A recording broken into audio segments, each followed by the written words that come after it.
공고하고 잔인한 시대의 어려운 어느 날 밤 백석의 불꽃이 동주에게 옮겨 붙는 장면을 상상하면 당장이라도 책을 펼치지 않을 수 없다. 두 시인이 있어 우리는 영원히 죽지 않는 시의 신비를 두 눈으로 체험할 수가 있다. 이 소설가 김연수 씨가 추천사에 쓴 글입니다. 윤동주 시인에 대해서는 우리가 익히 알지만 백석 시인에 대해서는 그 명성에 비해서 지식이 별로 없었다가 이 책을 통해서 공부하는 시간이 되었는데요. 우리나라 현대 시학계에 빛나는 이 두 거장의 시를 비교해서 연구한 아주 독보적인 작품을 우리가 읽었는데요. 몇 분만 소감을 한번 듣도록 하겠습니다. 만약에 이게 해설이 없다면은 아무리 보석같던 시라도 이렇게 딱 덮어버렸을 텐데 너무나 해설을 잘해 주셔가지고 그 뭐 사투리가 섞이고 역사적인 어떤 그 사건들 시대적 배경들이 그 안에 다 들어있다는 것을 이게 배워가면서 이 어려운 시들을 이게 보석같이 새롭게 보는 시각이 조금 열렸다고 표현할 수 있을까요? 그리고 또 뭐 아일랜드 독립 문제 읽어가면서 그 아일랜드 독립 문제가 시 속에서 조선 독립하고 비유했다고 하는 그 이유로 벌금을 물었다, 뭐 보안법 위반 이런 사실을 알면서 괜히 막 화도 나기도 하고 저런 모닥불을 좀 집중해서 이렇게 본 것 같아요. 그래서 이게 해설해 주신 김 교수님께 너무너무 감사했어요. 아니면 이 책 못 읽어봤을 것 같아요. 네. 하여튼 이번에 새롭게 보는 시각이 되어서 너무 감사합니다. 다른 분들도 좀 이야기 좀 나눠주시죠. 우리 김영대 선생님. 네네, 김영태 선생님. 예. 윤동주에 대해서 제가 이렇게 관심을 가지고 연구도 해보고 하게 된 계기가 김은교 교수님 때문에 윤동주하고 또 인연을 맺게 되고 그렇게 했었는데, 참 이렇게 김은교 교수님 볼 때마다 너무 놀라운 게 이런 책들을 매년 어떻게 이렇게 쓰시나 이런 게 놀랍고, 백석과 윤동주를 또 엮어서 이렇게 풍성한 이야기들, 또 보니까 발로도 막 많이 뛰신 것 같아요. 이렇게 만주 지역에 또 여러 번 가시면서 그러니까요. 또 구석구석에 있는 그런 자료들 이런 것들을 하나하나 하셔서 이렇게 시 한 편 한 편들을 또 너무 재밌게 이렇게 삶들과 작품들을 엮어서 이렇게 말씀해 주셔서 참 너무 감사하다는 생각들도 많이 들고, 또 이렇게 동종업계에 있는 사람으로서 도전 자극도 많이 받고 그렇게 됩니다. 예전에는 참 얼굴 뵙고 제가 많이 따라다녔어요. 그렇죠. 서울에서 강의 있을 때마다 서울 올라가서 제가 많이 따라다니고 했었는데, 한동안 이제 잘 못 뵙다가 오늘 이 기회에 또 아주 오랜만에 또 귀한 강의를 듣게 돼서 되게 설레고 그렇습니다. 네, 고맙습니다. 네. 저 느티나무님 어떻게 보셨는지 한번. 백석 씨를 접할 기회가 좀 잘 없었던 것 같아요. 근데 지난번 그리고 윤동주 씨는 14회 독서 캠프 때 교수님 한번 그 십자가와 디아스포라에서 윤동주 한번 강의해 주셨었거든요. 그래서 윤동주는 이제 아무튼 어쨌든 한국 사람들이 다 좋아라 하고 접할 기회가 많았지만, 근데 이번에 백석 씨 보면서 너무 좋은 시가 많은 거예요. 윤동주가 이래서 백석을 좋아했구나. 저도 학교에 있으면서 백석 씨를 많이 읽을 기회가 없었던 것 같아요. 몇 편 정도 교과서에 나오는 뭐 이런 몇 편 정도 보다가 그래서 이번에 백석 씨가 너무 좋은 거예요. 그래서 아무튼 저는 개인적으로 백석 씨를 알게 되어서 너무 좋았고, 이거를 또 윤동주 씨와 이렇게 연결해서 교수님 너무 꼼꼼하게 이렇게 해설해 놓으셔서 그래서 참 재밌게 읽었고요. 아까 그 김연수 씨가 시는 꺼지지 않는 게 생명력이 아니라 옮겨 묻는 게 생명력이라는 이 말이 되게 와닿았었거든요. 그래서 너무 좋았었습니다. 네. 네, 감사합니다. 저기 포항의 조이님 어떻게 읽으셨어요? 사실 다 읽지는 못하고 이 시간은 다가오고 해서 올려주신 유튜브 강의를 열심히 찾아서 들었는데, 그래서 올라와 있는 7강을 아주 열심히 듣고 그다음에 책을 짬짬이 읽었는데, 제가 읽으면서 딱 한마디로 제가 말씀을 올리자면 내가 너무 무식하구나. 이렇게 저를 겸손하게 하는 김은교 교수님을 이렇게 듣기만 듣고 제가 처음 뵙고 또 그 책도 처음 뵈면서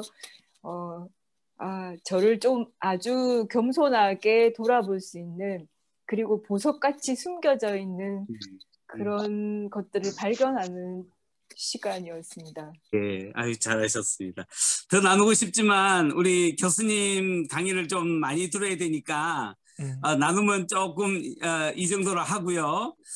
오늘 강의의 중심 주제는 평안도 정주 출신 백석은 왜 아일랜드 문학을 소개했을까, 이런 주제로서 백석과 윤동주를 함께 강의를 해주실 것입니다. 자, 우리 박수로 우리 교수님 초대하겠습니다.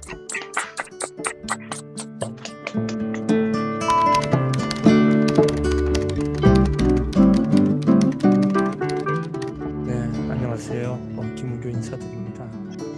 지금 여기 앉아 계신 분들은 그 문학을 모르시는 분들이 아니라 굉장히 훈련된 다중이세요. 그러니까 어느 정도 진짜 한국 문학과 세계 문학에 대해서 쭉 독서 클럽을 통해서 배우신 분이기 때문에 약간 어려운 걸 제가 택했어요. 먼저 윤동주의 고향을 생각해 보세요, 여러분. 윤동주는요, 자기 고향을 고향이라고 쓴 적이 없어요. 백석은 자기 고향이 정주라고 썼지만 윤동주는 토포필리아가 없어요. 토포필리아.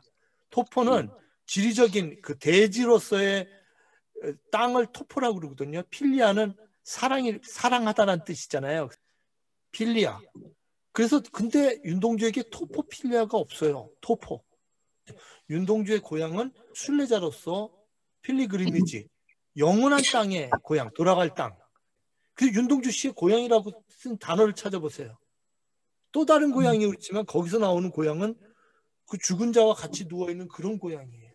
백석은 뚜렷하게 평안도 정주가 나와요.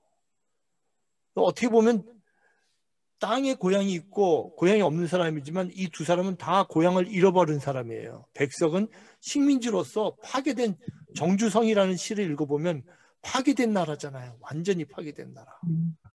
윤동주가 이 정주성이라는 시를 필사를 했거든요. 일본 유학을 다녀온 백석은 가끔 정주성 주변을 산책합니다. 정주성은 여기저기 허물어져 있습니다. 이 성에는 슬픈 비극이 얽혀 있습니다. 100일 동안 걸린 겁니다. 100일 동안. 거의 3개월 이상을 해방구를 만들었던 지역이죠. 그 혁명, 해방구의 추억, 이런 것들은요, 새로운 공동체의 영원한 꿈을 만들어내는 힘이 되는 거죠. 정주 사람들은 이런 힘을 갖고 있었던 것 같아요. 우리가 커뮤니티와 공동체라는 의미의 커뮤니티와 비교해서 커뮤니타스라는 용어를 씁니다. 커뮤니타스. 새로운 공동체라는 의미인데, 커뮤니티는 그냥 먹고 사는 공동체라고 한다면 커뮤니타스는 어떤 아픔을 경험하고 그 아픔 속에서 새로운 정신과 희망을 가지고 해방의 공동체를, 치유의 공동체를 만드는 것을 커뮤니타스라고 하죠. 커뮤니타스. 네, 커뮤니타스. 예, 커뮤니타스. 이 빅터 터너가 얘기했던 종교 사회학 용어입니다. 이런 그리스도 공동체나 이런 데는 왜 사람들이 모이냐 이거예요. 그 사람들 뭐냐면 상처가 있기 때문에, 아픔이 있고 결핍이 있기 때문에 모여서 그것을 위로하고 해결하려고 뚜렷한 목표로 만든다는 거예요. 그래서 거기서 치유받고, 그래서 그게 종교 공동체라는 거예요. 그러니까 아픔을 받은 장소에 커뮤니타스가 많이 일어난다고요. 예를 들면 광주 있잖아요. 전라도 광주. 커뮤니티가 아니에요. 광주는요. 예. 그야말로 그 광주 사람들끼리 만나면요, 이루 말할 수 없는 사랑을 해줘요. 제가 그런 사랑을 받고 있어요. 광주 사람들한테. 그거는 커뮤니티가 아니라 커뮤니타스입니다. 이 백석과 윤동주가 커뮤니타스 출신이라는 거예요. 윤동주가 좋아했던 사람들은 예수님도 커뮤니타스고, 예루살렘 공동체, 로마군들에게 핍박받고 그 핍박받은 사람들과 함께했던 커뮤니타스 출신들이에요. 맹자도 그렇고, 그죠? 맹모 삼천지교라고 그 변두리만 다니던 아이 아니에요. 골라 시장바닥에서 자란 아이. 이제 가면 언제 오나? 어? 이런 독특한 가난의 커뮤니타스. 옥천에서 자란 정지용, 그 변두리 커뮤니타스. 가난의 커뮤니타스, 아픔의 커뮤니타스, 바닥의 커뮤니타스를. 근데 이 윤동주는 커뮤니타스를 체험한 거예요. 그 백석은 거기서 시가 나오는 거예요. 그 커뮤니타스의 표현이 뭐예요? 평안도 방언이에요. 윤동주에는 그게 함경도 방언이고, 명동마을 기독교 신자들 그냥 기독교 신자 아니에요. 예배 시간에 어떻게 하면 독립군을 키울까 이런 거 토론하는 교회예요. 그 교회. 이동이라든지 이런 독립군이 와가지고 강연을 하는 교회예요. 우리나라에 우리가 왜 간도에 왔습니까? 간도에 교회를 300개로 세웁시다. 우리가 교회를 세움과 함께 학교를 300개를 세웁시다. 독립군이 자라납니다. 그런 설교가 교회에서 나오는 교회였어요. 근데 명동마을에서는 예언서를 마음껏 설교합니다. 그게 윤동주 시에 나와요. 이사야의 흔적이 나오잖아요. 그게 뭐냐면 김야견한테 설교 들었을 때 설교의 레벨이 틀려요. 이미 뭐 개독교 수준의 설교가 아니에요. 거기 설교는. 크리스마스 전날 청년들이 모여가지고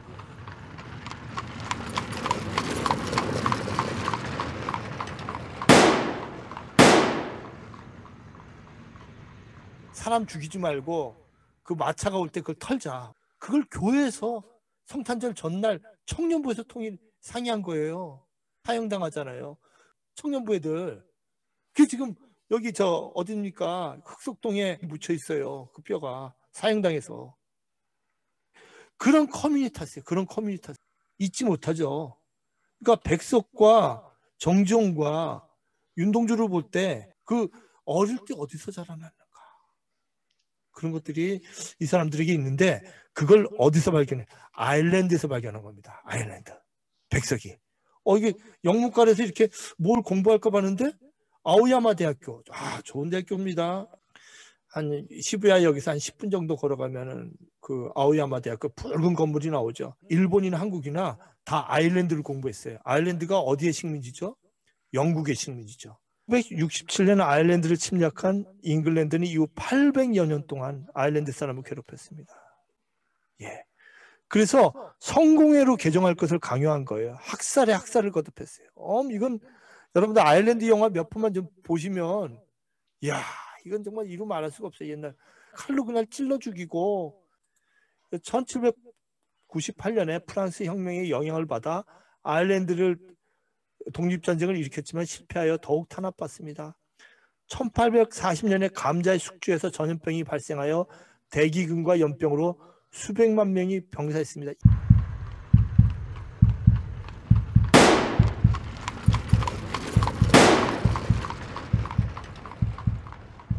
헤아릴 수 없는 사람들이 죽습니다. 아일랜드 가시면요. 더블린에 그 죽은 사람들 이렇게 걸어다니는 동상이 있어요. 137페이지 보시면 아일랜드 국가가 있습니다. 그러니까 이게 이 전사와 싸우지 우리 더 이상 노예가 되지 않으리. 영국한테 거의 뭐 800년 넘게 그냥 식민지 체험을 했습니다. 아일랜드는.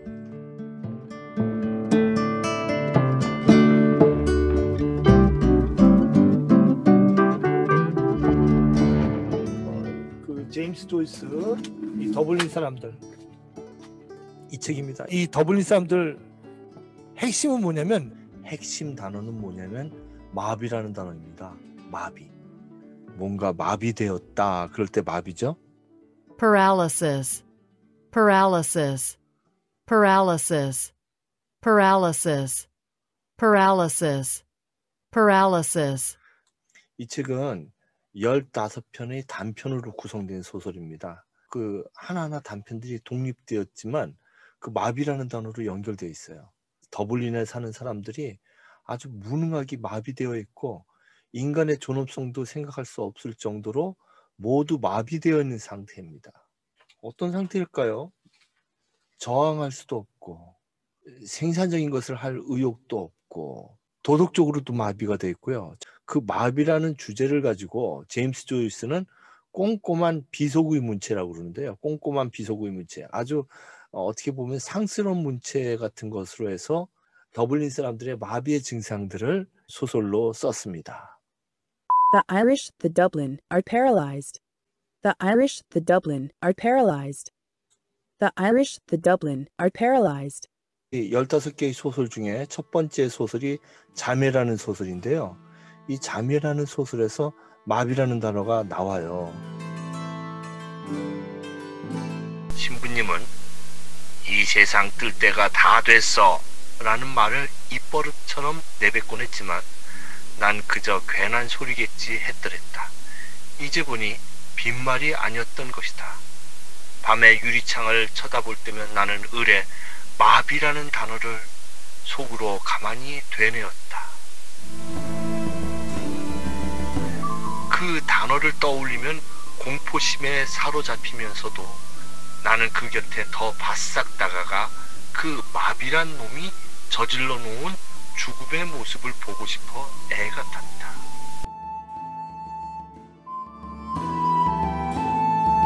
마비란 놈이 저질러 놓은 죽음의 모습. 이것이 그 당시 아일랜드 사람들의 모습이 아닐까요? 제임스 조이스는 그 편지집에 이렇게 썼어요. 편지에다가 뭐라고 썼냐면 나의 의도는 조국의 도독사의 한 장을 쓰는 것이었으며 나는 더블린을 마비의 중심지로 보았기 때문에 이 도시를 이야기의 배경으로 택했다. 나는 무관심한 대중에게 다음과 같은 4단계로 그 도시를 제시하려고 애썼다. 즉, 유년기, 청년기, 장년기, 그리고 대중생활이 그것이다. 작품 속의 이야기들은 이러한 순서로 배열되었다.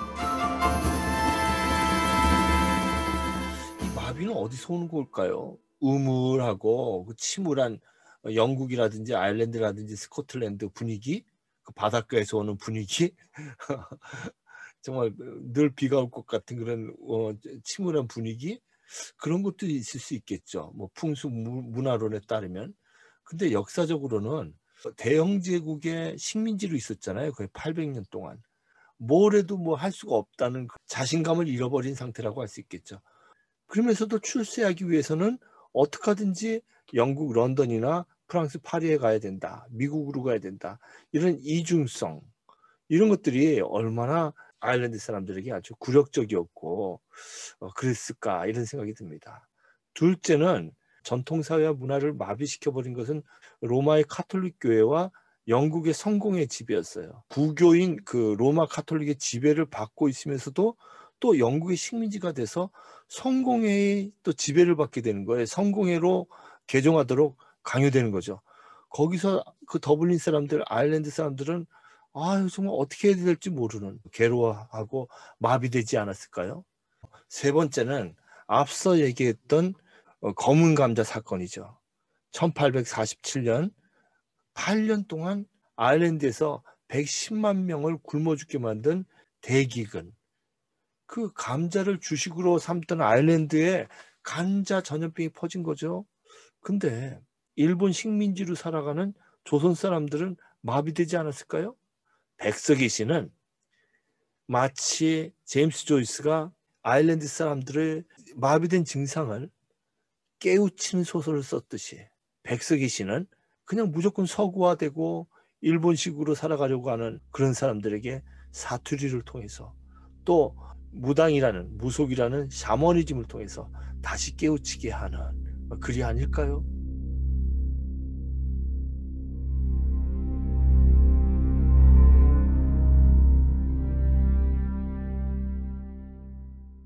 그래서 미국에 가도 제일 최저층은 아일랜드 사람들, 유럽에 가도 파리에 가도 그 최저의 난민들, 거지들은 아일랜드 사람들이 형성되는 거죠. 전 세계 거지들로 흩어지는 거예요. 다 월든 있죠, 월든. 데이빗 소로의 그 월든에도 보면은 화이트 니그로라고 그러죠. 아일랜드 사람들을. 카프카의 실종자라는 소설에서도, 실종자라고 원래 제목이 아메리카죠. 카프카는 한 번도 미국에 가본 적이 없는데 미국에 대한 책 읽고 장편 소설을 썼어요. 그 주인공이 누구예요? 카르라는 애. 뉴욕에 들어가서 만난 사람이 아일랜드 노동자죠. 아일랜드 사람들이 나옵니다. 아일랜드 사람은 정말 사기꾼 같고 정말 마비되어 있고 뭐 도덕적으로 마비되어 있어서 뭐가 좋은지 뭐가 나쁜지도 몰라요. 가장 가난한 사람들이 화이트 니그로, 아일랜드 사람들이에요. 화이트 니그로라고 그러죠. 아일랜드 사람들을. 하얀 흑인들이라고, 하얀 흑인 노동자라고.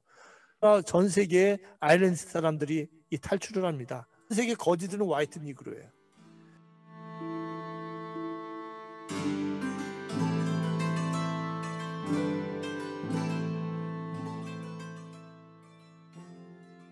읽어볼게요. 에란어에 의한 에란 문학은 에란의 봉건 시족 사회의 몰락과 함께 사멸하고 있다. 조선이 그렇죠. 조선어에 의한 조선 문학은 조선의 봉건 시족 사회의 몰락과 함께, 그러니까 봉건 시족들은 한자만 쓰고 그다음에 돈 있는 사람들은 어느 나라만 써요? 일본말 쓰죠. 우리는요, 일본말. 에란의 상류 계급이 영국 식민들과 제휴했다. 똑같잖아요. 조선의 상류 계급들이 일본과 친일하기 시작했다. 자, 19세기 상반기를 통하여 에란 문중은 에란어 대신에 점점 영어를 쓰게 되었다.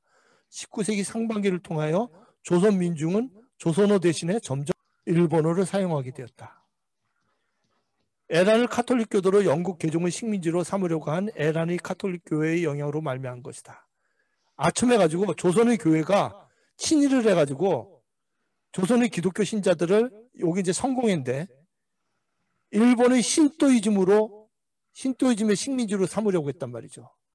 그리하여 에란을 말하는 에란은 오직 에란의 극서지방으로 보였다. 더 몇몇 시골지방. 자, 에란어를 말하는, 조선을 말하는 조선은 사투리 쓰고 방언이 핵심이라는 거예요. 이걸 살려내야 되는 거예요. 전략적으로. 사투리가 얼마나 중요한 건지. 백석은 이걸 본 거예요. 바로 백석은 아일랜드 문학을 그 상처로 본 거예요. 그 당시에 그 아일랜드 문제는요, 핵심이었습니다. 그래서 일본 사람이 얘기했던 거, 그 부분을 잠깐 보겠습니다. 사람들은 자주 조선을 우리나라 일본의 아일랜드로 비교하고 있다. 본국과 오랜 역사적 관계가 있다는 것, 고대에는 본국보다 문화와 종교에 있어서 선진국이었다는 것, 여러 차례 본국 군대의 침입을 받은 것, 인종적 관계는 대단히 가깝지만 동일하지는 않다는 것, 지리적으로 본국과 가까이 있어 경제적으로나 국방적으로 밀접한 관계가 있다는 것 등,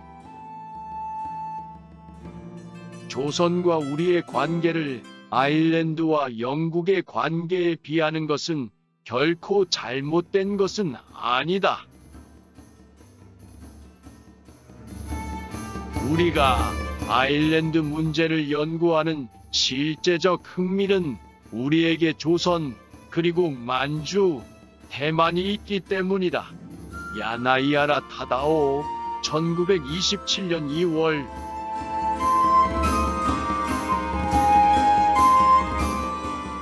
여기 이 사람이 정확히 알고 있잖아요. 1927년 글입니다. 조선을 우리나라의 아일랜드라고 비교한단 말이죠. 그래서 본국과 오랜 역사적 관계가 있다는 거. 그다음에 알잖아요. 본국보다 문화와 종교에서 있어서 선진국이었다는 거. 우리가 훨씬 뛰어났죠, 일본보다. 아스카 문명 보세요. 그 아스카라는 말은 날다라는 뜻이잖아요. 날다. 우리는요, 우리 문화는 다 나는 겁니다. 여러분 저 고구려 벽화 보면은 그 이렇게 그 드레스 아니에요. 날개예요. 그 고구려 벽화는 그 경주 가서 세미나 했지만 천마 나르는 말. 기와도 이렇게, 그 다음에 버섯도 이렇게 올라가게끔 비자, 날비자. 우리나라는 굉장히 그 기마민족들의 날아가는 그런 것들이 있어요. 그런 문화가로서 선진국, 아스카 문명을 가르쳐준 나라예요, 우리나라가. 그 다음에 조선 찌신시, 조선 통신사, 뭐 200명, 300명, 그 당시 시모노세키부터 도쿄까지, 에도까지 걸어가는 거예요. 일본 막 사람들이 선진 문명이 지나간다. 숙박하면 뭐 별걸 다 배우는 거예요. 뭐 온갖 중국 사상, 북구시부터 해가지고 후쿠오카 이런 데서 뭐 사인해달라고. 그러면 북구시로 쫙 사인해준 거예요. 이렇게 BTS처럼. 이걸 아는 거예요. 선진국이었다는 거. 여러 차례 본국이 친일했다는 것도 아는 거죠. 아일랜드 연구하는 실제적 흥미는 우리에게 조선에 있기 때문이다. 식민지를 통치하기 위해서 아일랜드 학문이 필요한 거고, 근데 반대로 우리는 뭐예요? 어떻게 하면 식민지를 극복할까 해서 아일랜드를 연구하는 거. 우리는 반대로. 제임스 조이스는 이 아일랜드 작가들은 이런 거 썼다. 그래서 그걸 연구하면 잡아가는 거예요. 아일랜드 독립 문제를 다루면서 은연중에 조선 독립을 비유했다는 이유로 1928년 11월 1일 중해일보 주간 이상협이 신문지법 위반으로 벌금 200만 원, 필자 이정섭은 보안법 위반으로 징역 6개월. 이 아일랜드 연구하면 이렇게 잡혀가는 거예요. 이게 한두 개가 아니에요. 아일랜드 사람들이 어떻게 싸웠나? 연구를 못하도록. 근데 이런 상황에 아이러니하게도 조선일보의 백석이 이 글을 발표합니다. 34년까지는 조선일보가 친일을 안 했어요. 35년 이후에 급격히 친일로 돌아갑니다. 백석은 거기서 견디다 못해서 여성이란 잡지도 만들고 이러다가 결국은 조선일보에서도 일을 못하니까 만주로 떠나게 됩니다. 그런 전체적인 흐름, 여기까지 오늘 얘기를 해봤습니다.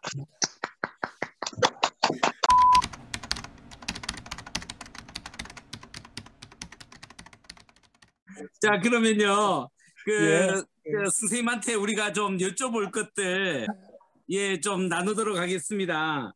우리 김은교 박사님의 이 강의가 너무너무 좋았습니다. 너무 감사합니다.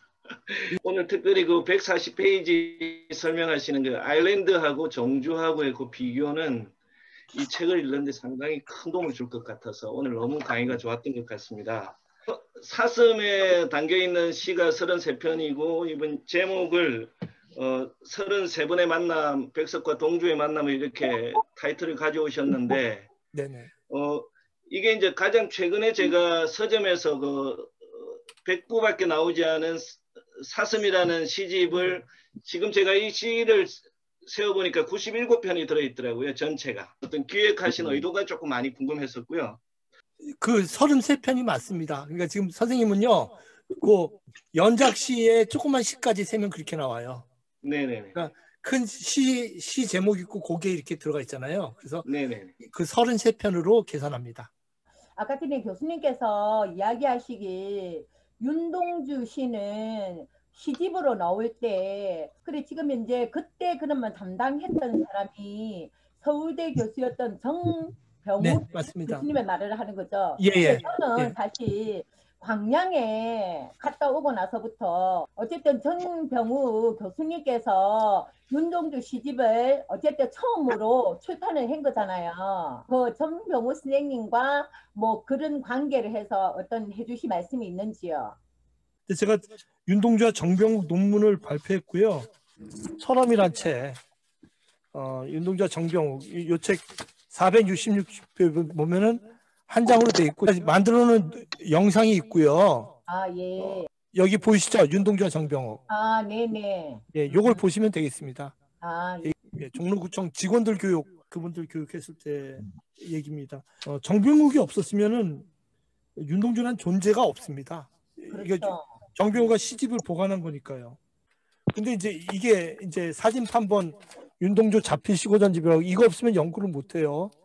원래 윤동주 원고에다가 필로 교정을 했어요. 근데 그걸 표준으로 다 바꾼 거예요, 정병욱 씨가. 정병욱 씨하고 윤동주 집 가족은 사돈이에요. 아시죠? 네. 그죠? 정병욱의 역할은 뭐 지대하고 정병욱은 어느 정도냐면요. 윤동주 장학금을 만들어요. 자기 돈을 모아서. 그러니까 윤동주 시집은요. 사랑으로 만들어진 거대한 도서관이에요. 이 책 381쪽을 한번 보시면서 우리가 마무리 지어 볼까요? 쪽 맨 밑에 보면요. 사라지지 않는 것들이라고 있습니다. 제가 한번 읽어보겠습니다. 이제 백석과 동주의 긴 이야기를 여기까지 쓰려 한다. 1945년 이후 백석은 고향 평안도와 정주로 돌아가 지냈다. 오산중학교를 다닐 때 교장이었던 조만식은 평양에서 조선민주당을 이끌고 있었다. 조만식 선생은 존경하던 백석은 통역 겸 비서로 선생을 도왔다. 두 사람의 바람대로 남쪽에서 미군이 철수하고 북쪽에서 소련군이 철수하여 통일민주공화국이 되는 날은 오지 않았다. 백석 시집을 필사하며 많은 것을 배웠던 윤동주는 1945년 2월 16일 일본 후쿠오카 형무소에서 사망했다. 두 시인은 이제 이 땅에 없으나 두 시인이 남긴 시집 사슴과 하늘과 바람과 별과 시는 지구인에게 큰 선물로 남았다. 두 시인이 사랑했던 것들이 너무 많았다. 두 시인은 변두리를 사랑했다. 형편없이 무너진 정주성을 백석은 사랑했고 윤동주는 물리적 고향이 아닌 순례자로서의 고향을 헤매며 추구했다. 두 시인은 사투리를 사랑했다. 백석은 평안도 사투리를, 윤동주는 함경도 사투리를 시에 넣었다. 무엇보다도 두 시인은 보잘것없는 것들을 무시하지 않고 사랑했다. 생태주의라고 하는 말을 할 필요 없이 이들은 자연과 우주를 자신의 한 몸으로 여겼다. 백석은 갈매나무 같은 존재들을 사랑했고 윤동주는 죽어가는 모든 것들을 사랑했다고 했다. 두 시인은 하늘과 땅의 모든 자연과 동물을 사랑했다. 두 시인의 시에는 별과 바람과 구름이 지나갔고 토끼, 사슴, 소 등이 끊임없이 살아 꿈틀거렸다. 두 시인의 폐허, 사투리, 그들이 사랑했던 사물들, 동물들은 가뭇없이 사라지지 않았다. 그들이 사랑했던 폐허와 사투리와 그 보잘것없는 것들을 공감한 분들, 여기까지 읽으신 분들의 마음속에 두 시인의 시는 영원히 살아있다.